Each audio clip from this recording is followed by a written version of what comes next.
ಯಾರಲ್ಲಿ ಕೋಪ ಮತ್ತು ಅಹಂಕಾರಗಳೆಂಬ ಎರಡು ಗುಣಗಳಿದೆಯೋ ಅವರಿಗೆ ಶತ್ರುಗಳ ಅಗತ್ಯವೇ ಇಲ್ಲ. ಅವರನ್ನು ನಾಶ ಮಾಡಲು ಆ ಎರಡೇ ಗುಣಗಳೇ ಸಾಕು. ಹೊರಗಿನ ವೈರಿಗಳ ಹುಡುಕುತ್ತಾ ಹೋಗಬೇಡ ಮನವೇ. ನಿನ್ನನ್ನು ಉರಿಸಲು ಬೇರೆ ಕೆಂಡದ ಅಗತ್ಯವೇ ಇಲ್ಲ. ನಿನ್ನೊಳಗಿನ ಆ ಕೋಪ ಮತ್ತು ತಲೆಗೆ ಏರಿದ ಅಹಂಕಾರ, ನಿನ್ನ ಸರ್ವನಾಶಕ್ಕೆ ಆ ಎರಡೇ ಗುಣಗಳು ಸಾಕು ಕಣೋ. ಅಹಂಕಾರದ ಶಿಖರ ಏರಿ ಕುಳಿತರೆ ನೆರಳು ಕೂಡ ದೂರಾಗುವುದು. ಕೋಪದ ಜ್ವಾಲೆಗೆ ಸಿಲುಕಿದರೆ ನಗುವ ಮೊಗವು ಕರಗುವುದು. ಶತ್ರುಗಳು ಬೇಕಿಲ್ಲ ನಿನ್ನ ಬದುಕನ್ನು ಮಣ್ಣು ಮಾಡಲು. ಈ ಎರಡು ಗುಣಗಳಿದ್ದರೆ ಸಾಕು, ಇಡೀ ಜೀವನವೇ ಮುಳುಗುವುದು. ಕೋಪದ ಮಾತುಗಳು ಕಟ್ಟುವುದು ಕಹಿ ಗೋಡೆಯನ್ನು, ಅಹಂಕಾರದ ನಡತೆಯು ತರುವುದು ದೊಡ್ಡ ಕಂದಕವನ್ನು.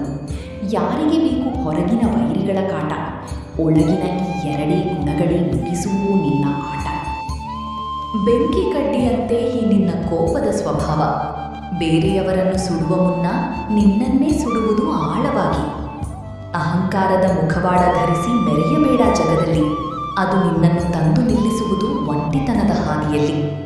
ಬುದ್ಧಿವಂತಿಕೆಯನ್ನು ನುಂಗಿ ನೀರು ಕುಡಿಯುವುದು ಕೋಪ.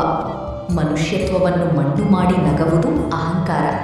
ಇವೆರಡೂ ಜೊತೆಯಾದರೆ ಬದುಕಿಗೆ ಆವರಿಸುವುದು ಶಾಪ. ಇನ್ನುಳಿದ ಜೀವನವೆಲ್ಲ ಬರೀ ನೋವಿನ ತಾಪ. ನಿನ್ನನ್ನು ಸೋಲಿಸಲು ಯಾರೂ ಬರಬೇಕಾಗಿಲ್ಲ. ನಿನ್ನನ್ನು ಕೆಡವಲು ಯಾವುದೇ ಪಿತೂರಿ ಬೇಕಾಗಿಲ್ಲ. ನಿನ್ನ ಮನದ ಮನೆಯಲ್ಲಿ ಕೋಪ ಮತ್ತು ಅಹಂಕಾರವಿದ್ದರೆ ನಿನ್ನ ವಿನಾಶಕ್ಕೆ ಬೇರೆ ಯಾವ ಆಯುಧವೂ ಬೇಕಾಗಿಲ್ಲ. ಸಾಧನೆಯ ಶಿಖರ ಏರಿದರೂ ವಿನಮ್ರತೆ ಜೊತೆಗಿರಲಿ. ಅಹಂಕಾರ ತಲೆಯೇರಿದರೆ ಕುಸಿತವೂ ಗ್ಯಾರಂಟಿ. ಕೋಪದ ಕೈಗೆ ಬುದ್ಧಿ ಕೊಟ್ಟು ಬದುಕನ್ನು ಹಾಳು ಮಾಡಿಕೊಳ್ಳಬೇಡ.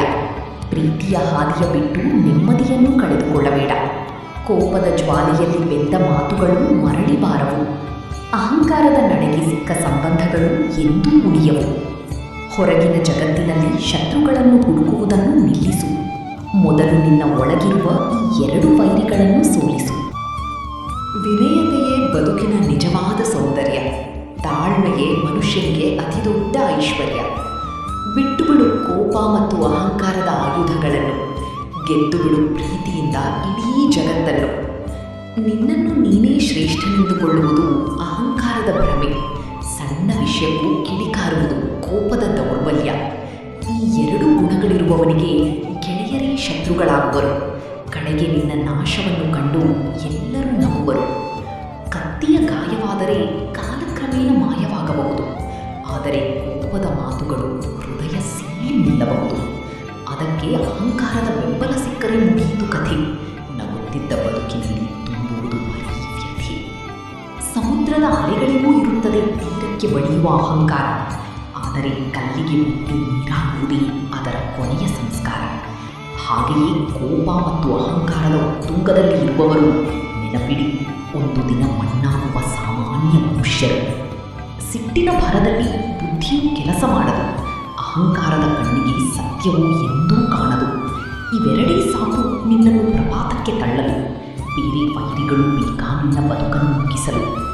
ಕಾಲದ ಚಕ್ರ ಉರುಳಿದಾಗ ಅಹಂಕಾರದ ಅರಮನೆ ಕುಸಿಯುವುದು. ಕೋಪದ ಉನ್ಮಾದದಲ್ಲಿ ಆಡಿದ ಮಾತು ನೆನಪಾಗಿ ಕಾಡುವುದು. ಬದುಕಿನ ಪಯಣದಲ್ಲಿ ಪ್ರೀತಿಯೊಂದೇ ಶಾಶ್ವತ ಗೆಳೆಯ. ಕೋಪ ಅಹಂಕಾರಗಳನ್ನು ಬಿಟ್ಟರೆ ನೀನೇ ಜಗದೊಡೆಯ.